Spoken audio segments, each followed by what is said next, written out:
जम्मू में ड्रोन दिखाई देने का सिलसिला लगातार जारी है। जम्मू के कालूचक और कुंजनवानी फौजी इलाके में आज सुबह के औकात में ड्रोन दिखाई दिया है। इसके अलावा जम्मू के मीरा साहिब फौजी इलाके में भी ड्रोन दिखाई दिया है। कई दिनों से जम्मू के फौजी इलाकों में मुश्तबा ड्रोन दिखाई देने का सिलसिला लगातार जारी है। गुज़िश्ता रोज ड्रोन मामले की जांच NIA को सौंपी गई है। साथ ही हिंदुस्तान ने UN में भी ड्रोन के मसले को उठाया है और इसे सिक्योरिटी मुआहदे की खिलाफ वर्जी से ताबीर किया है। जम्मू से हमारे नुमाइंदे समीर भट्ट हमारे साथ जुड़ चुके हैं। समीर, लगातार ड्रोन का दिखाई देना का सिलसिला जो है वो लगातार जारी है। हालांकि तहकीकात इस मामले में हो रही है, सिक्योरिटी बढ़ा दी गई है। बावजूद इसके जो है लगातार हम देख रहे हैं कि मिलिट्री इंस्टॉलेशंस के पास ये ड्रोन दिखाई दे रहे हैं।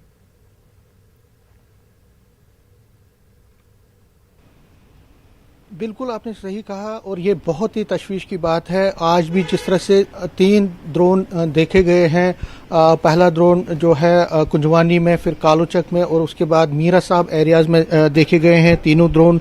और कुल मिला के अब जो इतवार के रात से अब तक 10 ड्रोन जो है देखे गए हैं पूरे इन मिलिट्री एरियाज में। ज़ाहिर तौर पर एक बहुत ही तशवीश की बात है और उसी को देखते हुए जो नई डेवलपमेंट आई है उसके मुताबिक अब जो आर्मी ने और नेशनल सिक्योरिटी गार्ड जो कल यहाँ पे जम्मू में आया था, उन्होंने अब ये फैसला किया है कि जितने भी इंस्टॉलेशंस हैं, जो आर्मी के इंस्टॉलेशंस हैं या डिफेंस इंस्टॉलेशंस हैं, वहाँ पे अब उन्होंने एंटी ड्रोन मैकेनिज्म और जैमर सिस्टम इंस्टॉल किया है। मैं आपको बता दूं ये एक बहुत बड़ी डेवलपमेंट है जिसके तहत अब जो आर्मी के कैंप हैं और जो वाइटल इंस्टॉलेशंस हैं वहां पे इन लोगों ने जो NSG है उन्होंने अब ये फैसला किया है कि जो ड्रोन मॉनिटरिंग सिस्टम जो है वो पूरा जितने भी डिफेंस इंस्टॉलेशंस है उनके अराउंड रहेगा। एक तो ड्रोन मॉनिटरिंग और जैमर सिस्टम इंस्टॉल कर दिए गए हैं। IF की तरफ से भी न सिर्फ ये IF स्टेशन जम्मू में किया गया है बल्कि बाकी जगहों पे ये किया गया है और ये NSG की तरफ से किया गया है। उससे क्या होगा कि जैसे ही ड्रोन कहीं दिखेगा तो उसको डिडक्ट किया जाएगा, उसकी मॉनिटरिंग अच्छी तरह से होगी और जैमर सिस्टम के बाद उसको वहाँ पे गिराया जाएगा, क्योंकि अगर जैमर लग जाता है तो उसकी उड़ान फिर ख़त्म होगी और उसकी जो है उसको वहाँ पे गिराया जाएगा। तो ये एक डेवलपमेंट हुई है जो NSG की तरफ से ये हुआ है। बाकी NIA की तरफ से कल दिन भर वहाँ पे जो IF स्टेशन है बिल्कुल वहाँ पे जो इन्वेस्टिगेशन का अमल है वो चलता रहा और उसको देखते हुए बड़े कई सबूत मिले हैं। जिस तरह हमने पहले भी बात की कि जो शक जा रहा है वो लश्कर तोयबा पर जा रहा है। DGP ने भी जो है कहा, जो जम्मू कश्मीर के DGP दिलबाग सिंह, उन्होंने भी ये कहा है कि हो सकता है कि लश्कर तोयबा इस मामले में मुलविस हो। जो ड्रोन का अटैक हुआ है लश्कर तोयबा ने किया हो। उन्होंने ये कहा है कि लश्कर तोयबा के पास वो सारे वेपन्स हैं, सारी टेक्निक हैं, सारी कैपेबिलिटीज हैं कि वो ऐसी चीजें कर सकता है, ऐसी चीजों को हिट कर सकता है इन डिफेंस इंस्टॉलेशन पर। तो उसको देखते हुए क्या अब लोकल हैंडलर्स हैं उसमें इन्वॉल्व हैं या फॉरेन मिलिटेंट्स ने ये किया है, फॉरेन टेररिस्ट ने किया है, ये अभी जांच के दायरे में चल रही है। ये सारी बातें प्राइम मिनिस्टर ने कल जिस तरह से मीटिंग ली और उन्होंने साफ कहा कि वो चाहते हैं कि ऐसी घटनाएं, ऐसी इंसिडेंट ना हो। ड्रोन का जो उड़ने का चलन है जम्मू में, जिस तरह से लगातार 4 दिन में 10 से ज़्यादा ड्रोन यहाँ पे देखे गए हैं घूमते हुए आर्मी के इंस्टॉलेशन पर, तो ये एक बहुत खतरे की अलामत है। तो उन्होंने जो NSA है, national security adviser Ajit Doval, defence minister Rajnath Singh, उनको साफ कहा है कि ऐसी घटनाएं ना हो, ऐसे इंसिडेंट्स ना हो, उसके लिए सारी जो है तैयारियां की जाए। दूसरी तरफ से जो IAF के अधिकारी हैं, ऑफिशियल्स हैं, वो लगातार इस चीज़ को देख रहे हैं कि किस तरह से इंसिडेंट हुआ है। और ये जो आर्मी है, आर्मी भी ये देख रही है कि आखिर ये जो ड्रोन है इनके चलने का, उनके उड़ने का क्या राज है, क्या चीज़ है, क्या ये क्यों हो रहा है। क्योंकि पहले हमने अभी तक हमने देखा कि लाइन ऑफ कंट्रोल और IB के नज़दीक कुछ ड्रोन देखे गए थे और जिनमें से कई ड्रोन्स को फिर उनको गिराया भी गया था, उनको फायर करके गिराया भी गया। लेकिन जो ये ड्रोन उड़ रहे हैं इनकी जो हाइट है वो बहुत ज़्यादा होती है, 1000 मीटर से ऊपर की हाइट होती है। तो जब फायर भी उन पर किया जाता है तो उनको कोई नुकसान नहीं होता है। तो एक टेक्निकल एक नई टेक्नोलॉजी इस्तेमाल कर रहे हैं, जो दुश्मन कंट्री है, और कहा जा रहा है कि चाइना के ड्रोन्स हैं उनको इस्तेमाल में लाया जा रहा है। तो कुल मिला के हम देखें तो बहुत ज़्यादा कंसर्न है, बहुत ज़्यादा प्रॉब्लम है, बहुत ज़्यादा तशवीश है। तो उसको देखते हुए भी जितने भी अब सिक्योरिटी मेजर हैं वो लिए जा रहे हैं मुंतज़ा, और जो इन्वेस्टिगेशन टीम है वो भी अपनी तरफ से अब इस चीज़ को देख रहे हैं कि किस तरह से हालात को कंट्रोल में लिया जाए, और जिस तरह से ये चलन बढ़ा है इस ड्रोन के चलने का, उसको किस तरह से कम किया जाए और किस तरह से ऐसे इंसिडेंट्स आगे ना हो, उसके लिए जितने भी कदम है वो उठाए जाए। जी बिल्कुल समीर, अब बेहद शुक्रिया आपका तमाम तर तफसीलात के लिए। नाजरीन, इस वक्त एक बड़ी खबर जम्मू कश्मीर से सामने आ रही है। आपको बता दें, बानिहाल से बारामूला ट्रेन कल से दोबारा शुरू की जाएगी। 50% मुसाफिरों को बिठाने की इजाजत रहेगी। अहम खबर आपको बता रहे हैं जम्मू कश्मीर से जुड़ी हुई। बानिहाल से बारामूला ट्रेन कल से दोबारा शुरू की जाएगी। 50% मुसाफिरों को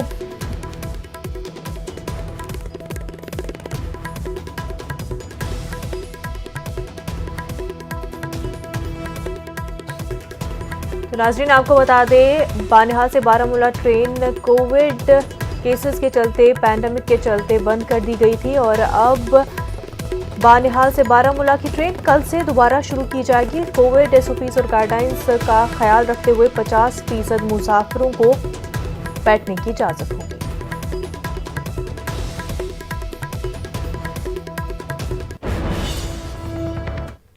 आगे बढ़ते हैं। मुल्क में कोरोना से होने वाली अमवात में मुसलसल कमी दर्ज की जा रही है। पिछले 24 घंटों के दौरान सबसे कम 817 अमवात हुई हैं, जबकि 45,951 नए मामलों की तस्दीक हुई है। पिछले 24 घंटों में 60,000 से ज्यादा अफराद सेहतियाब हुए हैं। मुल्क में कोरोना के 5,37,064 एक्टिव मामले हैं। मुल्क में अब तक मजमूई तौर पर 2 करोड़ से ज्यादा अफराद कोरोना को मात दे चुके हैं। दूसरी तरफ मुल्क में कोरोना के खिलाफ टीकाकारी मुहिम तेजी से जारी है। अब तक 33 करोड़ से ज्यादा लोगों को कोरोना की वैक्सीन दी जा चुकी है।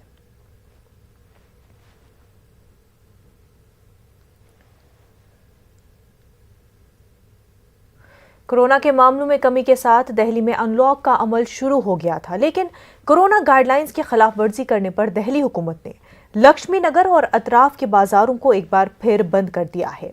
दिल्ली हुकूमत के अहकाम के मुताबिक इन सभी बाजारों को 5 जुलाई तक बंद किया गया है। लक्ष्मी नगर की तकरीबन 500 दुकानों में सोशल डिस्टेंसिंग की धज्जियां उड़ाई जा रही थी, जिसको देखते हुए हुकूमत ने बाजार बंद करने का फैसला किया। वहीं दुकानदारों ने इस फैसले पर हुकूमत से नजरसानी की अपील करने की बात कही है। दुकानदारों का कहना है कि पहले ही कोरोना की वजह से कारोबार मुतासिर है और अब इस फैसले से हमें दिक्कतों का सामना करना पड़ेगा। लक्ष्मी नगर मार्केट का जायजा लिया हमारी नुमाइंदा रचना ने, आइए देखते हैं। दिल्ली में एक बार फिर से बाजार बंद हो गए हैं और दुकानों पर ताले लटक गए हैं। ये लॉकडाउन नहीं है, बल्कि कोरोना गाइडलाइंस को फॉलो ना करने की वजह से दिल्ली के लक्ष्मी नगर बाजार को बंद करने के आदेश दे दिए गए हैं। 29 जून रात से लेकर 5 जुलाई रात 10 बजे तक बाजार को बंद करने का आदेश दिया गया है। बाजार के प्रेसिडेंट और तमाम लोग हमारे साथ हैं, उनसे हम बात करेंगे। सर, जिस तरीके से दिल्ली में तमाम बाजार खोल दिए गए हैं और लक्ष्मी नगर बाजार को बंद करने का आदेश दे दिया गया है रात 10 बजे तक 5 जुलाई, देखिए ये जो निर्णय हुआ तो गलत है। हमारे दुकानदार भाइयों के लिए तो बहुत गलत हुआ है। वैसे हम 1-1.5 महीने से अभी लॉकडाउन में ही थे, और उसके लॉकडाउन के बाद आने के बाद भी जो है हम लोग तो अंदर दुकानों में कोई ऐसा कस्टमर नहीं था कि ऐसे भीड़ यहाँ पे अंदर दुकानदारों के अंदर कोई भीड़ नहीं है, कोई काम नहीं है दुकानदारों का। बाजार बंद करने के पीछे का कारण तो यही बताया जा रहा है कि जो प्रोटोकॉल है वो फॉलो नहीं किए जा रहे थे, सामाजिक दूरी नहीं बनाई जा रही थी। प्रोटोकॉल से आप देखिए, एक बार बताइए, आपके दिल्ली सरकार के सिविल डिफेंस के वॉलंटियर्स कहाँ हैं? वो बाजार में जो लोग आ रहे हैं, बाहर से बाजार से मार्केट में जो आ रहे हैं, आधे तो तमाशबीन, बहुत ज्यादा तो तमाशबीन लोग हैं। अब उन तमाशबीन लोगों को कौन रोकेगा, ये बताइए। लेकिन सर, यहाँ पर दुकानदारों की भी तो जिम्मेदारी बनती है ना इन गाइडलाइंस को फॉलो करवाने की। आप दुकानदार के अंदर, आप दुकानों के अंदर जो है 2 कस्टमर दिन में से कोई सारे दिन में कोई 5 कस्टमर 4 कस्टमर कोई अटेंड करता है। और 4 कस्टमर को आप देखिए सुबह 10 बजे से 11 बजे से लेकर और शाम को 8 बजे तक आप देखिए, क्या कोई ऐसा सोशल डिस्टेंस का तो ऐसा कोई वो है नहीं कि अंदर दुकानों के अंदर कोई भीड़ तो नहीं है। बाजार में आपको भीड़ दिखी है ना, और बाजार में भीड़ के कारण है रेहड़ी पटरियों को आना। रेहड़ी पटरियाँ बहुत ज़्यादा बाजार में आती हैं। कल जो साप्ताहिक बाजार था, साप्ताहिक बाजार का भी मंगल बाजार था, तो साप्ताहिक कारण इसमें भी हुआ। तो यहाँ पे दुकानदारों ने क्या किया प्रोटोकॉल्स को फॉलो करवाने के लिए? दुकानदारों ने सोशल डिस्टेंसिंग का पालन किया, सैनिटाइजर किया, लोगों को बोला कि 2 बंदे अंदर आओ, 2 बाहर रहो। लेकिन जो रेडी पटरी वाले हैं वो यहाँ पे बहुत सारे इकट्ठे हो जाते हैं, जिस कारण बहुत सारी भीड़ लग जाती है। और दुकानदारी की इतनी बिक्री नहीं है जितनी यहाँ पे रेडी पटरी वालों की बिक्री है। और पुलिस वाले भी रेडी पटरी वालों का ही साथ देते हैं। आप एक बार बताइए, दुकानों के अंदर की कहीं की कोई वीडियोग्राफी तो नहीं है ना? दुकानदार जिम्मेदार हो गया सड़कों का, जिसकी जिम्मेदारी पब्लिक की नहीं है, पब्लिक की है या गवर्नमेंट की है, उसके लिए दुकानदार कैसे जिम्मेदार हो गया? दुकानदार तो लेकिन सवाल तो ये भी बनता है ना कि अगर आपकी दुकान के आगे किसी ने भीड़ लगा रखी है तो उस भीड़ को आप खत्म करवाएंगे? हम मना करते हैं, लेकिन वो रेडी वाले लड़ने को खड़े होते हैं। अगर हमारी नजर, हम सारे दिन में 2 घाक अटेंड कर रहे हैं, उसमें तो ये पता नहीं एक घाक लेके जाएगा, दूसरा घाक लेके जाएगा, नहीं जाएगा। लेकिन उतनी दिन में कोई दुकानदार दुकान के बाहर रेडी लगा के रखा हुआ है। हमने अपनी दुकान में स्टाफ भी कम कर दिया जिससे कि हमारे सोशल डिस्टेंसिंग मेंटेन हो। हमने सैनिटाइजर रखे हुए हैं, मास्क रखे हुए हैं, अब सबने मास्क लगा रखे हैं। बाई चांस कोई कस्टमर बिना मास्क से घुसता है, हम उसका मास्क भी प्रोवाइड करते हैं। लेकिन दुकान के बाहर का सड़क की जिम्मेदारी दुकानदार कैसे भुगते? सारे हमने बिजली के बिल भी दिए हैं, हमने गवर्नमेंट को टैक्स भी दिया है, सब कुछ दिया है, लेकिन हम सर जिस तरीके से रिपोर्ट बनाई गई है तो सिर्फ रेडी पटरी वाले तो यहाँ पर नहीं हो सकते हैं, दुकानदारों की भी कोई जिम्मेदारी बनती है। मैडम ऐसा है, जो आप रिपोर्ट की बात करें ना, जो रिपोर्ट बनाई गई है, अगर एक साप्ताहिक बाजार लगता है तो उसकी फोटो अगर किसी दुकान की फोटो नहीं है, ये मार्केट की फोटो है। अगर दुकानदार अपना 4 ग्राहक अटेंड करने के चक्कर में, अगर ये मान लो मैं दुकानदार हूँ, मेरे पास 4 ग्राहक आते सारे दिन में, या तो मैं 4 ग्राहक देखूं या अपने पूरे बाजार की जिम्मेदारी लूं।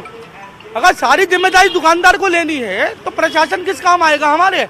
मैडम, अब जिस तरीके से मार्केट को बंद करने का फैसला ले लिया गया है, क्या कुछ आप लोग आगे जाएंगे, किससे बात करेंगे? मैम एक बार प्रशासन डीएम साहब से बात करेंगे, एक बार डीएम साहब से कोशिश करेंगे कि आगे हमारे साथ जो है इस तरह का व्यवहार हो, क्योंकि ये तो लॉकडाउन या कोविड पीरियड तो लंबा चलेगा। तो यहाँ पर जितने भी जो दुकानदार हैं, मार्केट एसोसिएशन के जो प्रेसिडेंट हैं, उनका कहना है कि जो वायलेशन हुआ है उसके पीछे कहीं ना कहीं रेडी पटरी वाले हैं जो सड़कों पर जमावड़ा करके रखते हैं, और दुकानदारों ने प्रोटोकॉल फॉलो करने के लिए पूरे नियम अपनाए थे। और हम यहाँ देख सकते हैं कि अगर लंबे आप नज़र डालें पीछे तक तो यहाँ पर जितनी भी दुकानें हैं वो यहाँ पर बंद है, और करीबन यहाँ 500 दुकानें हैं जो कि बंद है, जिस पर ताले लटके हुए हैं। और साथ ही व्यापारियों का ये कहना है कि पहले लॉकडाउन की वजह से उनको काफ़ी ज़्यादा नुकसान हुआ है, और अब जिस तरीके से एसडीएम ने अपनी रिपोर्ट बनाई है और मार्केट को बंद करने का आदेश दिया गया है 5 जुलाई रात 10 बजे तक, इससे उनको और ज़्यादा आर्थिक परेशानी का सामना करना पड़ेगा, क्योंकि उनके यहाँ पर जो काम करने वाले लोग हैं उनको सैलरी देनी होती है। तो ऐसे में वो एसडीएम से एक बार फिर मिलेंगे और उनसे कहेंगे कि इस पूरे फैसले पर एक बार फिर से पुनर्विचार किया जाए। कैमरा पर्सन नरेश के साथ रचना, न्यूज़ 18 दिल्ली। कोरोना की तीसरी लहर के अंदेशों के दरमियान हिंदुस्तान समेत दुनिया भर के मुल्कों में टीकाकारी मुहिम शिद्दत इख्तियार कर रही है। तीसरी लहर के मुतालिक मुख्तलिफ तहक़ीक़ाती इदारों के जरिए की गई स्टडी में मुख्तलिफ पहलू सामने आ रहे हैं। इस दरमियान दुनिया भर में इस्तेमाल किए जा रहे टीकों पर भी रिसर्च का काम हो रहा है। अमेरिका के नेशनल इंस्टीट्यूट ऑफ हेल्थ की ताज़ा तहकीक के मुताबिक डेल्टा वेरिएंट पर असरदार है। इदारे के मुताबिक कोवैक्सीन लगवाने वालों के ब्लड सीरम में 2 स्टडी हुई है, जिससे ये पता चला है कि वैक्सीन से बनने वाली एंटीबॉडी कोरोना के डेल्टा और अल्फा वेरिएंट को बेअसर बनाती है। ख्याल रहे कि भारत बायोटेक की ये वैक्सीन ICMR के ताउन से तैयार की गई है। ब्राजील ने कोवैक्सीन की 20 मिलियन डोज का मुआहदा मुअत्तल कर दिया है। ब्राजील के वज़ीर सेहत ने कहा कि सदर बोल्सोनारो के खिलाफ बेज़ाब्तियों के इल्जामात की तहक़ीक़ात के दौरान मुआहदे को मुअत्तल करने का फैसला किया गया है। वज़ीर सेहत ने मजीद कहा कि जांच एजेंसी वैक्सीन खरीदने के अमल की छानबीन करेगी और यह अमल बहुत जल्द मुकम्मल होगा।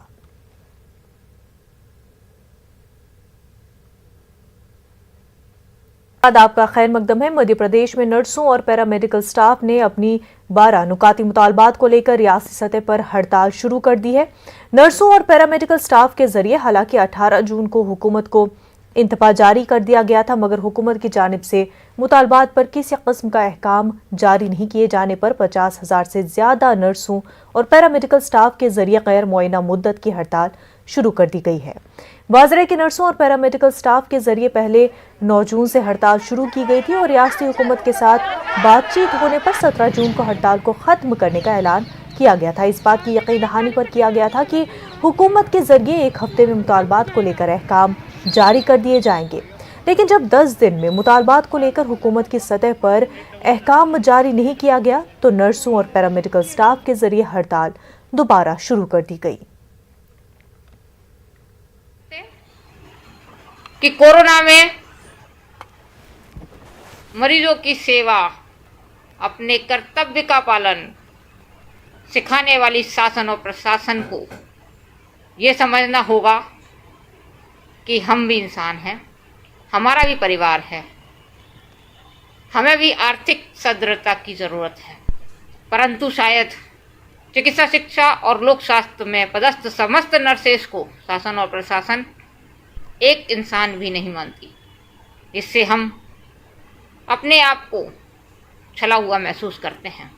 और इन सब चीज़ों को लेकर कई बार मतगणना हुई, हम लोग की मंथना हुई, बैठकें हुई और आखिर में ये निर्णय लिया गया कि अब आंदोलन के सिवा हमारे पास कुछ बचा नहीं है।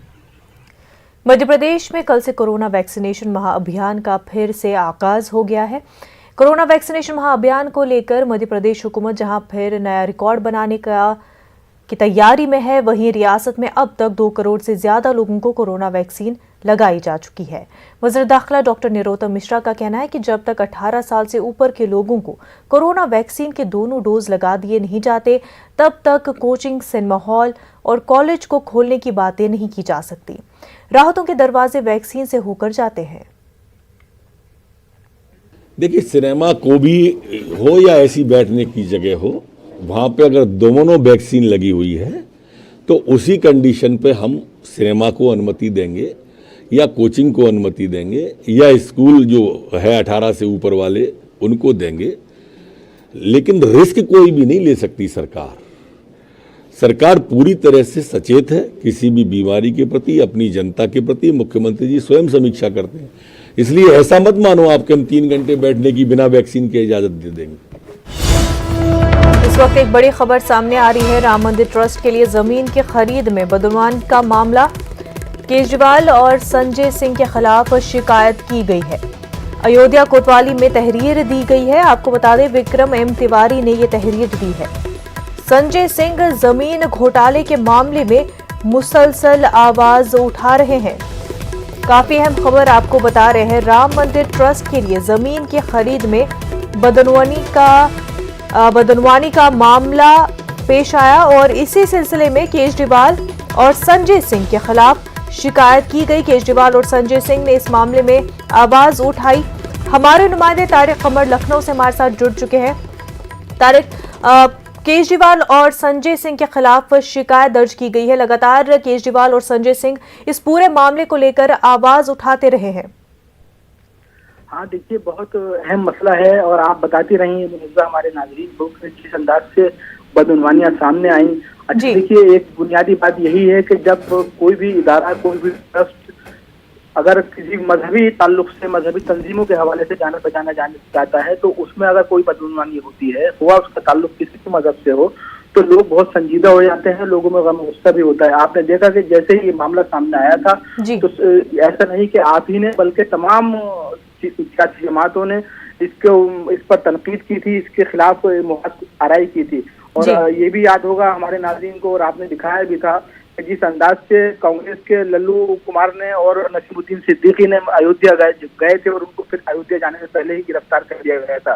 समाजवादी पार्टी ने भी इसके खिलाफ आवाजें उठाई थी। लेकिन आपका जो मामला है तो संजय सिंह देखिए मुसलसल आवाजें उठा रहे हैं और उन्होंने कल भी अयोध्या का दौरा किया था, तो उसी को लेकर कहीं ना कहीं ट्रस्ट के जिम्मेदार लोगों में, उन लोगों में जो राम मंदिर से ताल्लुक रखते हैं, खलबली है। और बिलखुसूस वो लोग परेशान हैं जो कहीं ना कहीं इस पूरे कज़िये में मुलव्विस हैं। तो देखिए, बहुत अहम मामला है और लोग तो यही मुतालबा कर रहे हैं बार बार कि क्योंकि राम मंदिर ट्रस्ट का मामला है तो इसको बहुत पाक और साफ शफाफ होना चाहिए और इसमें किसी तरह की कोई बदनवानी नहीं होनी चाहिए।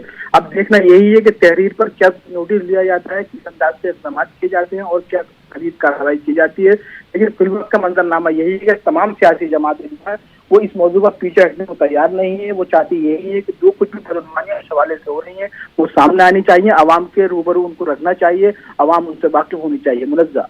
बिल्कुल। और तारिक, इस पूरे मामले का सीएम योगी आदित्यनाथ ने भी नोटिस लिया था, उनका भी यही कहना था कि इस मामले को लेकर के शफाफ जांच होनी चाहिए।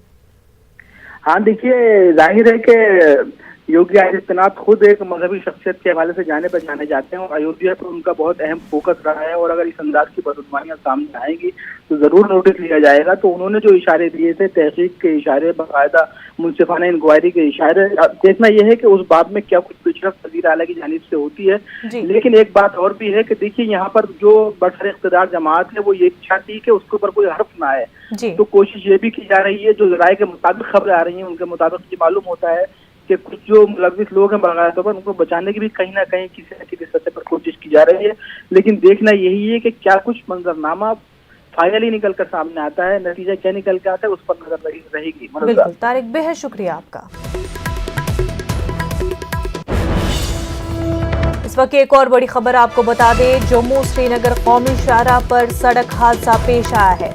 खूनी नाले के करीब गहरी खाई में टाटा मोबाइल गिर गई है। हादसे में 4 अफराद की मौके पर ही मौत हो गई है। मरने वालों में 2 खातून और 1 बच्चा शामिल है। गाड़ी में सवार मुतादिद अफराद जख्मी हुए हैं। तमाम जख्मियों को अस्पताल में भर्ती कराया गया है। तमाम मजदूरों का छत्तीसगढ़ से ताल्लुक बताया जा रहा है। जिला अस्पताल रामबन में जख्मियों का इलाज चल रहा है। गाड़ी आपको बता दें जम्मू से श्रीनगर की तरफ जा रही थी।